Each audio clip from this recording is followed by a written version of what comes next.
प्यारे बच्चों, आज हम आपको जो कहानी सुना रहे हैं उस कहानी का नाम है फातिमा की बिल्लियाँ, यानी कि फातिमा कैट्स। तो आइए हम कहानी को शुरू करते हैं। फातिमा एक छोटी सी बच्ची थी, बहुत ही प्यारी, बहुत ही क्यूट, बहुत ही समझदार बच्ची थी। वो हर वक्त खुश रहती थी और खेलती रहती थी। वो छोटे से कस्बे में एक प्यारे से मकान में रहती थी। उसका मकान छोटा सा तो था, लेकिन बहुत ही खूबसूरत था। मकान के सामने एक लॉन था और उसमें पौधे लगे हुए थे। फूलों के पौधे बहुत प्यारे थे। फातिमा की 2 छोटी बहनें भी थी, जिनको वो अच्छी तरीके से समझाती, पढ़ाती और उनको मुख्तलिफ काम करवाती थी। वो बहनें उससे बहुत खुश थीं। वो उनको बहुत खुश रखती थी। वो उन बहनों को पार्क में ले जाती, साथ वो अब्दुल को भी लेकर जाती थी ताकि वो खेलें, और पार्क में काफ़ी देर उनके साथ खेलती और उनको पढ़ाती लिखाती। वो बहुत खुश थे। उनके मामा पापा भी बहुत प्यारे थे। वो अपने बच्चों से बहुत प्यार करते थे और अपने बच्चों को हर वक्त खुश रखने की कोशिश करते थे। उनको हर चीज़ ला कर देते जो वो मांगती। फातिमा के लिए हर किस्म के खिलौने वो लेकर आते ताकि फातिमा उनसे बहुत खुश रहे। फातिमा ने अपने घर में बहुत सी बिल्लियाँ भी पाल कर रखी हुई थी। जी हाँ, कैट्स। फातिमा के घर में बहुत सारी कैट्स थी। फातिमा उन कैट्स को देखकर बहुत खुश होती थी, उनके साथ खेलती थी।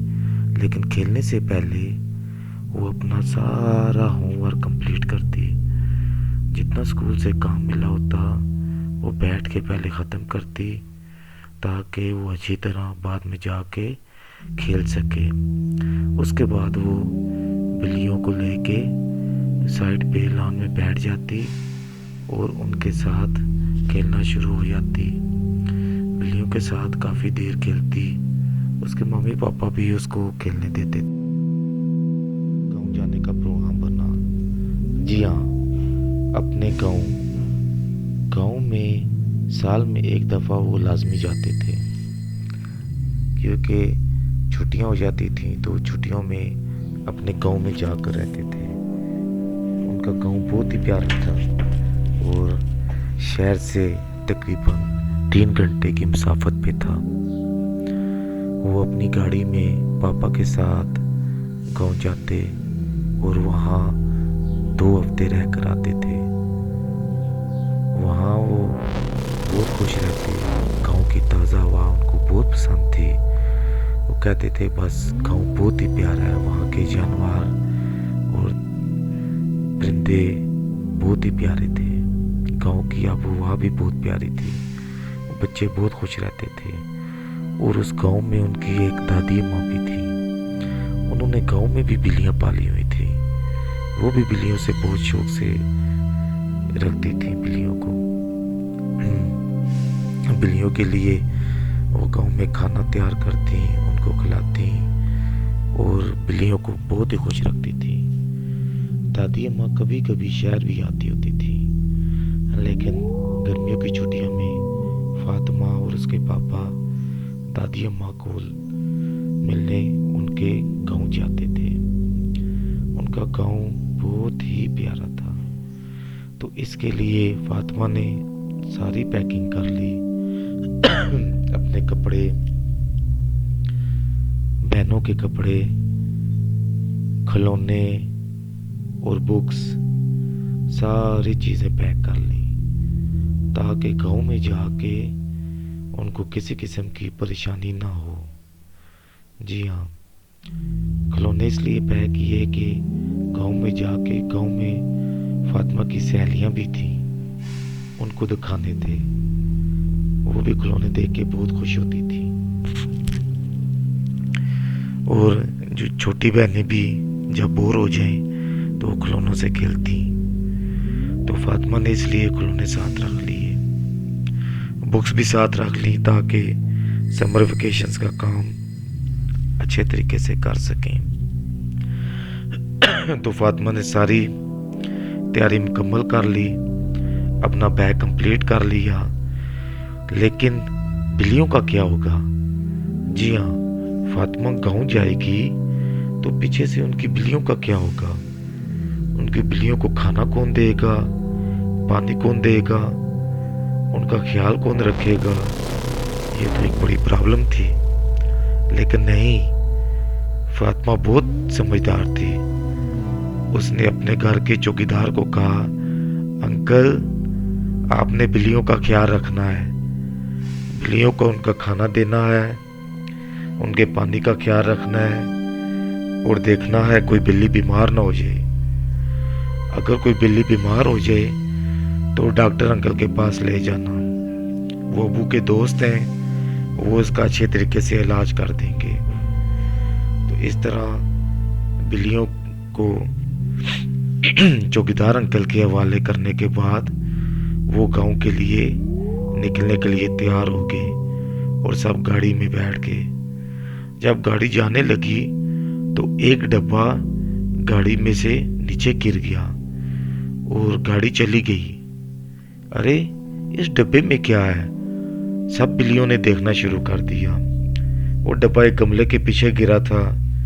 सारी बिल्लियां आके इकट्ठी हो गईं और उस डब्बे को देखना शुरू कर दिया कि इस डब्बे में पता नहीं क्या है। इस डब्बे में से कुछ खुशबू आ रही थी। उन्होंने सोचा हो सकता है इसमें कोई खाने की चीज हो। तो एक बड़ी मोटी बिल्ली डब्बे के पास आके खड़ी होगी। उसने कहा, अब घर में कोई भी नहीं है, अब मैं घर की वजीर आजम हूँ, ये डब्बा मेरा है और हम इसको बांट के इस्तेमाल करेंगे। मैं सब लोगों को थोड़ा थोड़ा दूंगी। लेकिन दूसरी बिल्ली, बूढ़ी बिल्ली, उसके बाद आगे आ गई। उसने कहा, नहीं नहीं, मैं सबसे बड़ी हूँ, मैं इस घर की अब सदर बन गई हूँ, मैं सबको बांटूंगी और सबको चीज़ें दूंगी। इसमें लगता है कि कोई अच्छी खाने वाली चीज़ है, खुशबू बहुत प्यारी आ रही है। इतनी देर में एक तीसरी बिल्ली आ गई। उसने कहा, अरे मैं तो डॉक्टर बिल्ली हूँ, मैं वजीर सेहत हूँ, मैं बता सकती हूँ इसमें क्या है। उस बिल्ली ने सूंघा और देखा और उनको बताया, अरे इसमें तो प्यारे प्यारे देसी घी के बने हुए बिस्किट हैं, हम सब मिल के खाते हैं। और खोलने की कोशिश की, लेकिन उसके बाद एक समझदार बिल्ली पास आ गई। उसने कहा, सब पीछे हट जाओ, इसको नहीं खोलना, ये अमानत है, अमानत में ख़यानत नहीं करती हैं। ये डब्बा गिर गया है, जब फातिमा लोग वापस आएंगे तो हम ये डब्बा उनके हवाले कर देंगे। अभी ये बातें कर ही रहे थे कि उनको एक गाड़ी की आवाज़ आई। जी हाँ, गाड़ी की आवाज़। बिल्लियों ने एक दूसरे को कहा, अरे लगता है हमारे घर में कोई गाड़ी आके रुकी है। हाँ, ऐसे ही लगता है कि कोई गाड़ी आई है। अरे देखते हैं कि गाड़ी, किसकी गाड़ी आई है, कौन आया है। उन्होंने देखा तो गाड़ी में से दादी अम्मा उतर रही थी। जी हाँ, दादी अम्मा उतर रही थी। जब घर वाले जाने लगे तो उन्होंने देखा कि दादी अम्मा एक रिक्शे में बैठ के आ रही थी। उन्होंने सोचा कि ये छुट्टियां बच्चों के साथ ही गुजारते हैं। वो शहर आ गई थी। दादी अम्मा आई तो देखा बिल्लियों ने डब्बा उनके हवाले कर दिया। दादी अम्मा बहुत खुश हुई। उन्होंने उस डब्बे में से बिस्किट निकाले और तमाम बिल्लियों को थोड़े थोड़े करके दे दिए। इस तरह बिल्लियों को उनका ईमानदारी का फल मिल गया। जी हाँ, तो बच्चों, बिल्लियों ने ईमानदारी का मुजाहरा किया, उन बिस्किट्स को नहीं खाया और दादी अम्मा के हवाले कर दिए। लेकिन दादी अम्मा ने वो बिस्किट उनको खाने को दे दिए। इस तरह उनको बिस्किट खाने को मिल गए। अल्लाह हाफिज़।